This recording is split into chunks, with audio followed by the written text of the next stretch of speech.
महाराज की जय। श्री सद्गुरु महाराज की जय। त्रैलोक के पावन प्रातः स्मरणीय अनंत श्री विभूषित परमराज सद्गुरु महाराज के पाद पद्मों में कोटि कोटि बार नमन। पूज्य महर्षि दल बहादुर जी महाराज के चरण कमलों में कोटि कोटि बार नमन। सत्संग में आए हुए सत्संग प्रेमी महान भाव माता एवं भक्तिमती बहनों सबों के अंदर विराजमान पिता परमात्मा को कोटि कोटि बार नमन। आज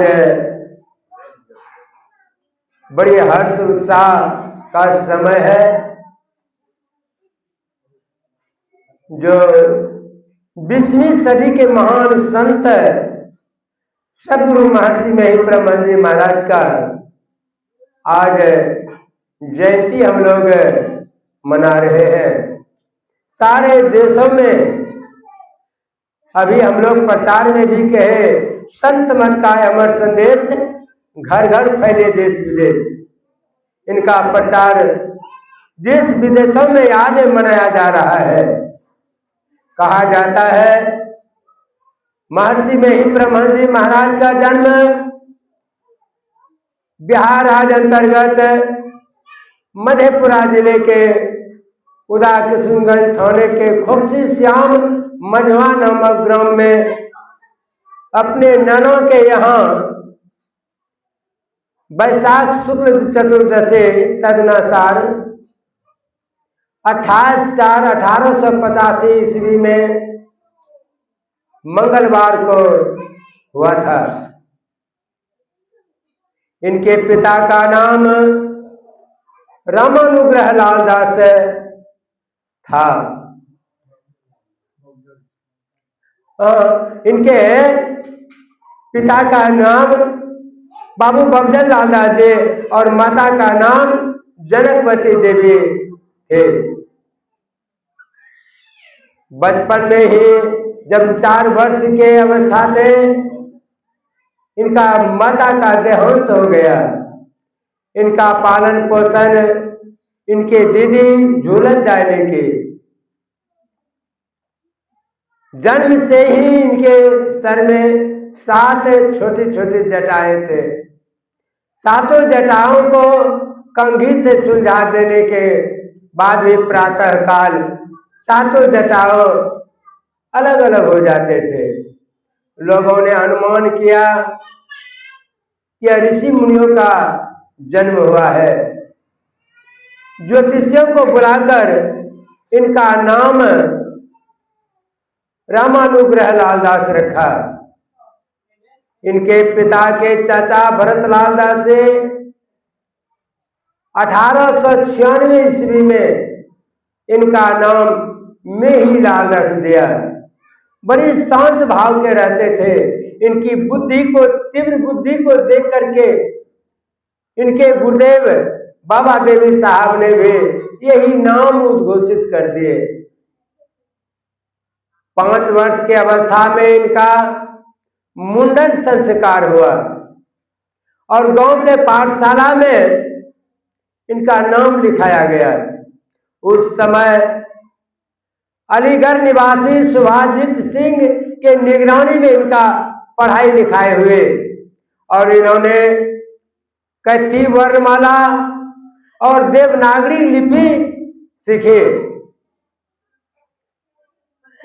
इनके पिताजी आध्यात्मिक विचार के थे। रामायण रामचरितमानस से इनको बहुत प्रेम अनुराग था।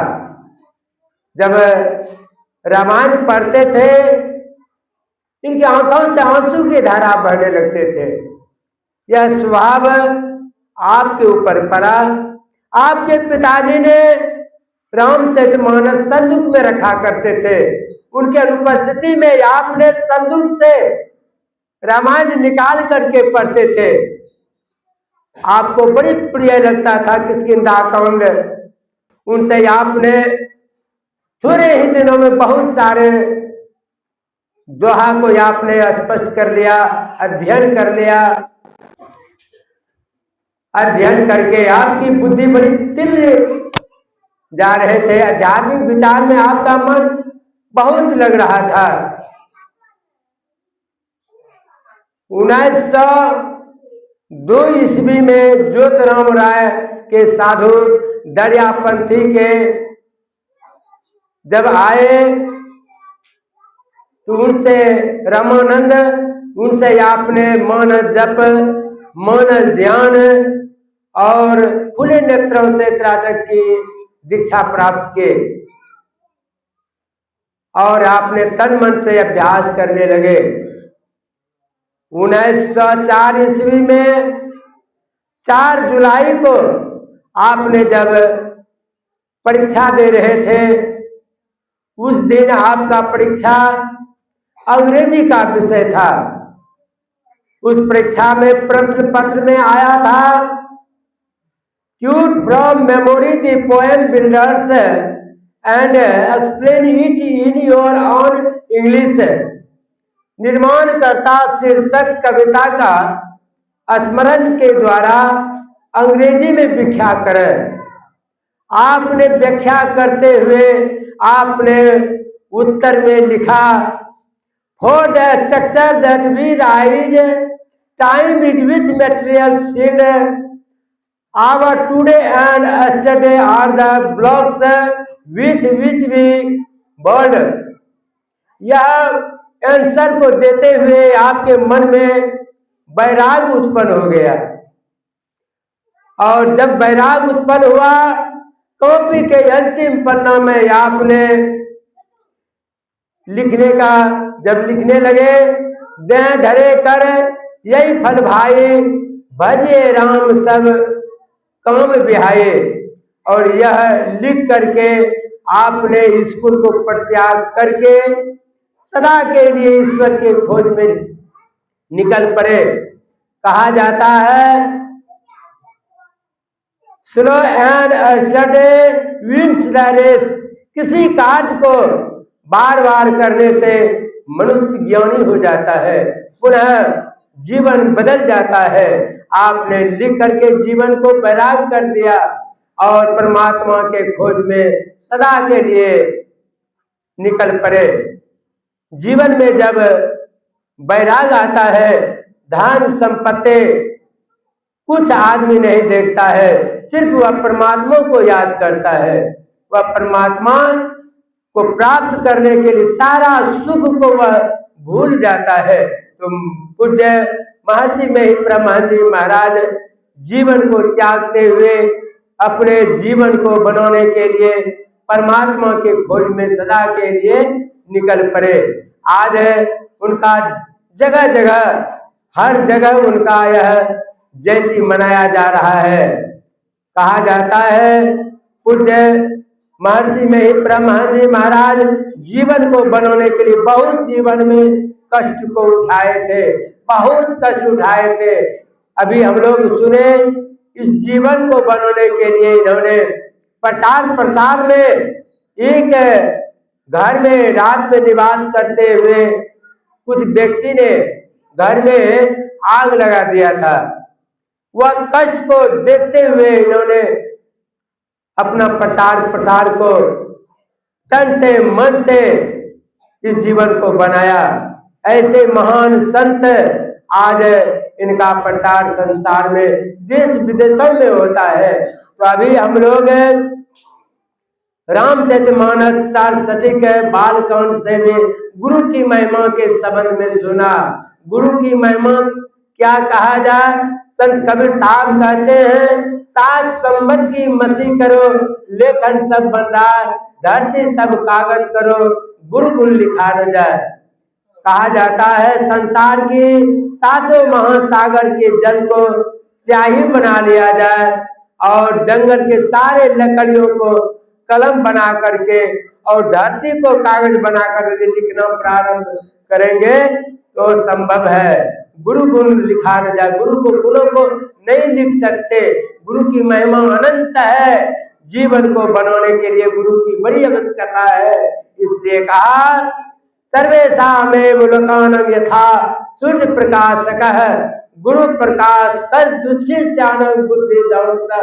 जिस तरह सूर्य दिन में प्रकाश करता है, रात्रि में चंद्रमा प्रकाश फैलाती है और घर में दीपक प्रकाश करता है, ठीक उसी तरह गुरु शिष्य के अंदर सारे अज्ञानों को दूर करके ज्ञान रूपी प्रकाश को फैला देते हैं।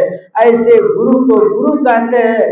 गुरु नाम है ज्ञान का, सीख सीख ले सोए, ज्ञान मर्याद जाने बिना गुरु शिष्य न कोई। गुरु नाम है ज्ञान का, जिसके पास ऐसा ज्ञान है वही गुरु है। जीवन में गुरु के बिना कोई काम नहीं चल सकता है। गुरु के बिना आदमी कोई भी कार्य करता है तो पहले सीखना पड़ता है, इसलिए गुरु की बड़ी आवश्यकता है। इसलिए कहा नेत्रहीनो यथा अनेका ऋषानि लभते हुआ गणे ज्ञान नष्ट था लोके तस्माद ज्ञान विदो अधिका।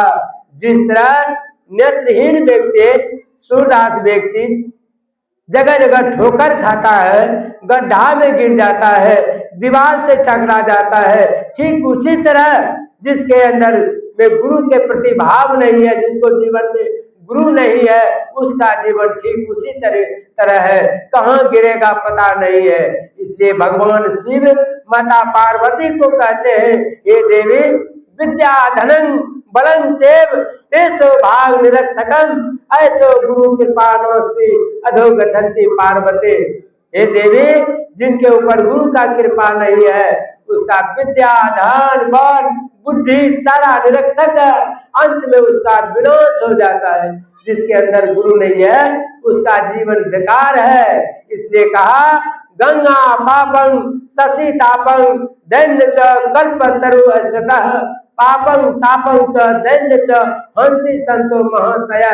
जिस तरह गंगा पाप को हरती है, शशि ताप को हरता है,